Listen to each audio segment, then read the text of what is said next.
James needs this money more than you do, Emma, my father announced, standing in our backyard during what was supposed to be my Harvard acceptance celebration. The fairy lights we'd hung that morning suddenly felt mockingly festive as he continued.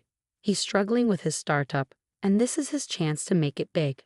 My name is Emma Sullivan, and at 18, I watched my parents try to give away my college fund, money my grandparents had set aside specifically for my education, to my 23-year-old brother who dropped out of 3 colleges and burned through his own fund finding himself.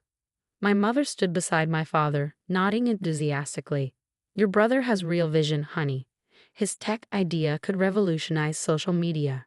Besides, you're so smart, you'll figure something out. I looked around at our gathered family members, watching their reactions. Aunt Patricia was studying her wine glass intently, avoiding eye contact. Uncle Mike seemed suddenly fascinated by the garden flowers.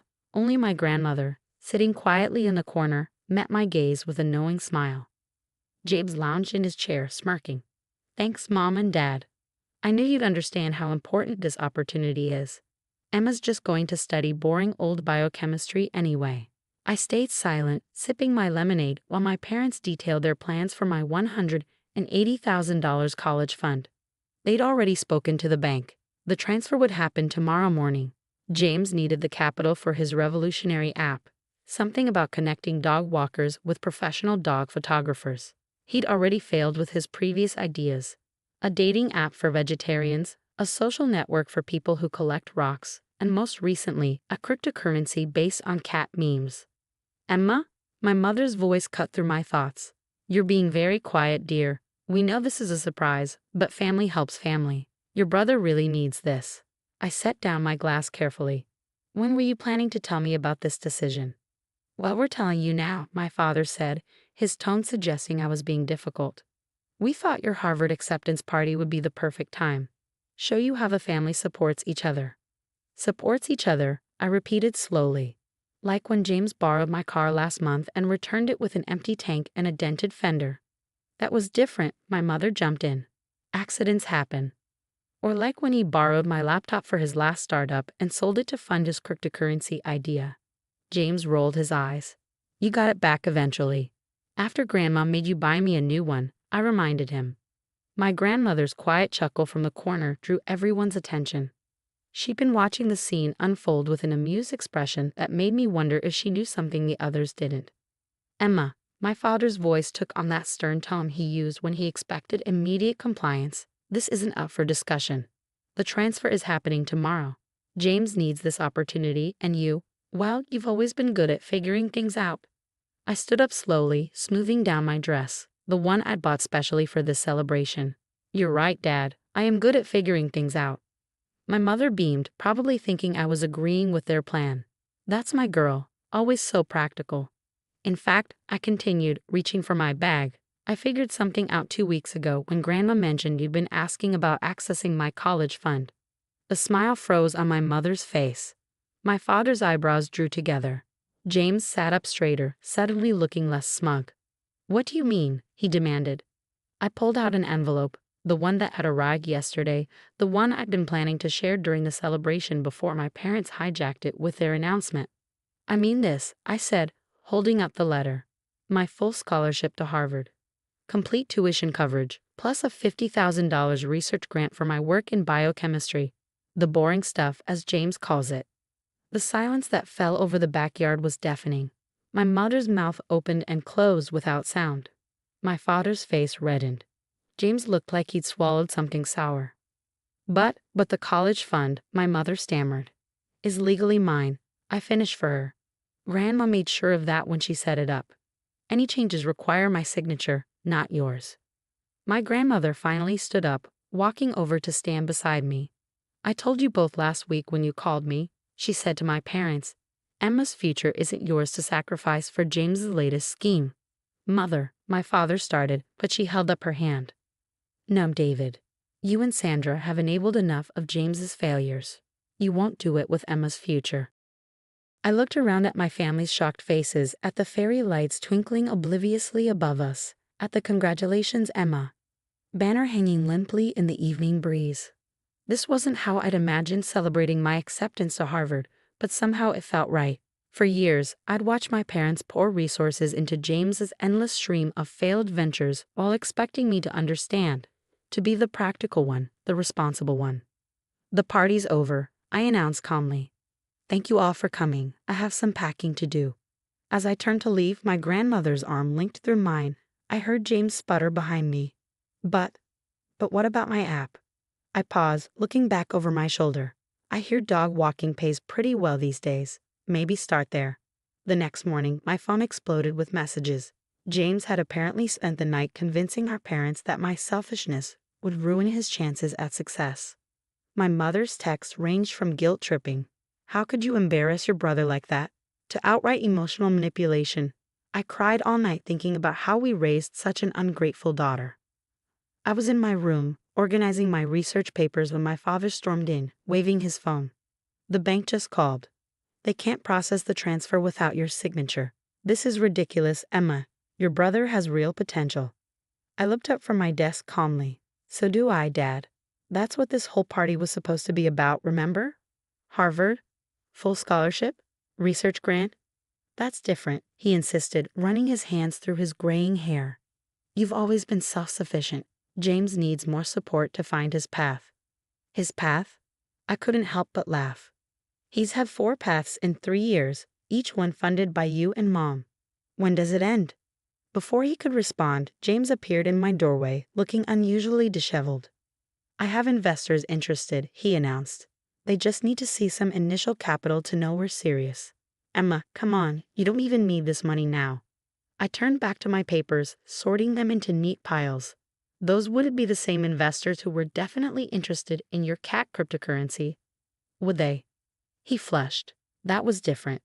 "This idea is solid. I've got market research."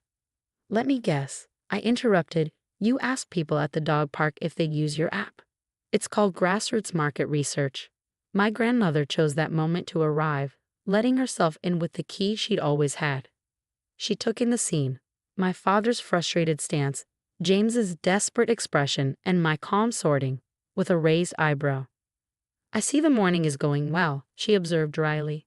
"Mother," my father started, "please tell Emma she's being unreasonable. James has a real opportunity here." Like his opportunity to revolutionize vegetarian dating, Grandma cut in. Or was it the rock-collecting social network that was going to make him the next Mark Zuckerberg? James threw his hands up. "Why does everyone keep bringing up past projects? This is different." "Because history repeats itself," I said, standing up. "And I'm tired of being the family's backup plan. Every time James needs money, he looked to me. My car fund in high school. Gone for his first startup. My laptop. Sold for his cryptocurrency scheme. Even my graduation money disappeared into his investment account." My grandmother moved to stand beside me, her presence solid and reassuring. "The college fund stays where it is," she stated firmly. "Emma will use it for her postgraduate studies or whatever else she chooses." That was always the intention when her grandfather and I set it up. "But Mom," my father tried again. "Nub David, I've watched you and Sandra pour money into James's schemes while taking Emma's achievements for granted. It stops now." Just then, my mother appeared, clutching a stack of papers. "Look what I found," she announced triumphantly. "Emma's trust agreement. There's a clause about family emergencies." "Which this is not," Grandma interrupted. "Unless you count James's chronic inability to hold a real job as an emergency." The silence that followed was heavy. James slumped against the doorframe. My father stared out the window, and my mother's hands trembled slightly as she held the trust documents. "I have a proposition," I said finally. Everyone turned to look at me. "James wants to prove his business acumen." "Fine. I'll make you a deal." "What kind of deal?" James asked suspiciously. "Get a job. Any job. Hold it for 6 months. Show you can actually commit to something. If you do that, I'll consider investing a small portion, and I mean small, of my fund in your next venture." "A job? Like a regular job?" He looked horrified at the thought. "Yes, James," Grandma said, catching on to my plan. "The kind where you show up every day, do actual work, and earn a paycheck." Novel concept, I know. But my app will still be there in 6 months if it's really such a brilliant idea," I pointed out. My parents exchanged glances. They knew this was probably the best offer James would get, but it clearly wasn't the easy solution they'd hoped for. 6 months is a long time, my mother said weakly. Not compared to 4 years of medical school, I replied. Which is my plan after Harvard, by the way, just in case anyone was actually interested. Grandma squeezed my shoulder proudly. Well, she said, I believe that settles things. David, Sandra, I suggest you start helping James with his resume instead of trying to access Emma's college fund. And James? She fixed him with a stern look. The dog walking service down the street is hiring. Maybe start there, for market research. As my family filed out of my room, looking slightly shell-shocked, I returned to organizing my papers. My future was secure, not just because of the scholarship, but because I'd finally stood up for myself. James would have to learn to stand on his own 2 feet, and my parents, well, they'd have to learn to see me as more than just their backup plan. 3 months into my first semester at Harvard, I received an unexpected text from Aunt Patricia. Attached was a photo of James in a navy polo shirt and chakis, looking surprisingly professional while walking 3 dogs. He actually did it, she wrote, 2 months at Happy Tails Dog Services and counting.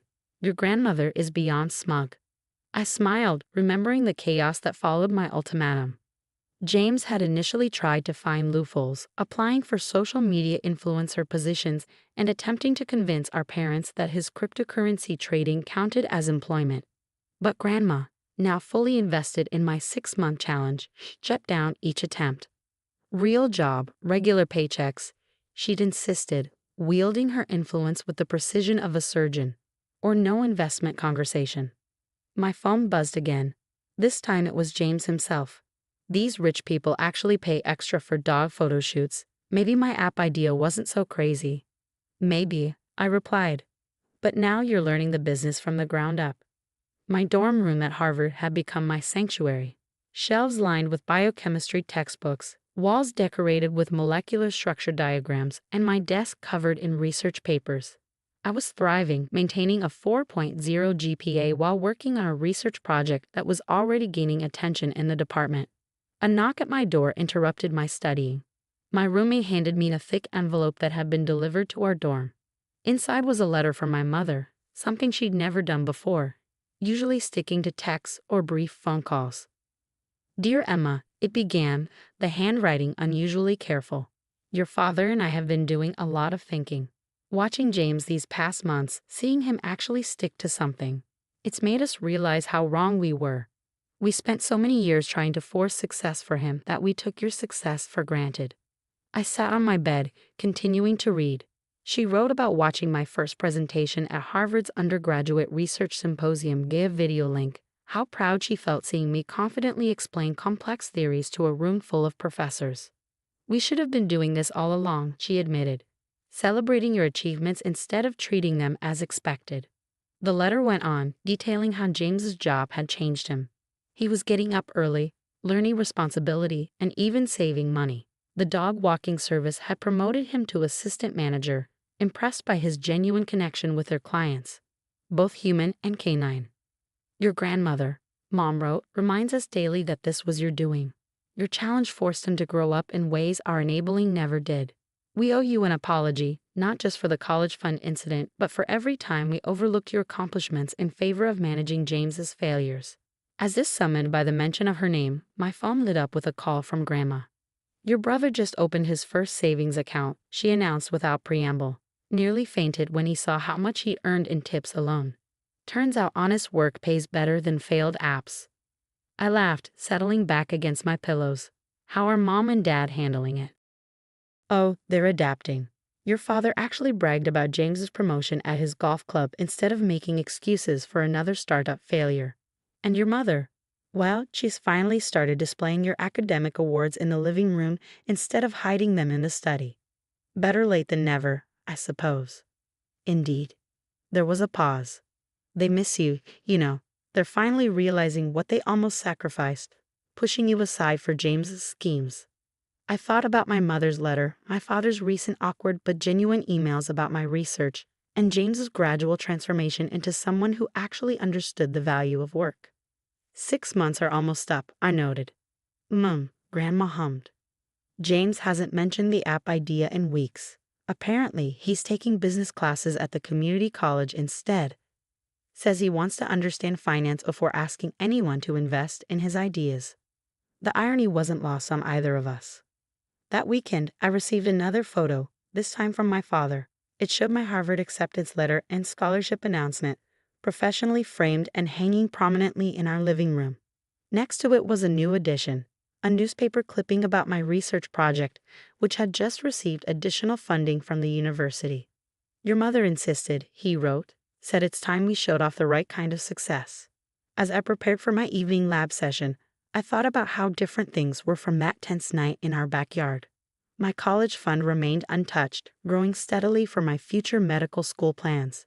James had found purpose in honest work, discovering he had a talent for customer service and business operations. And my parents, they were learning, slowly but surely, that supporting their children meant more than just throwing money at problems. My grandmother had been right all along. Sometimes the best investment wasn't in a flashy startup or a revolutionary app, but in letting people find their own path, even if that path started with walking dogs or studying boring old biochemistry. Success, she told me during our last call, comes in many forms. Your brother needed to learn that lesson, but perhaps your parents needed it even more. Looking at my reflection in the lab window, dressed in my white coat and safety goggles, I couldn't help but agree. Sometimes the best revenge isn't revenge at all. It's simply succeeding on your own terms and letting others learn from the example you set.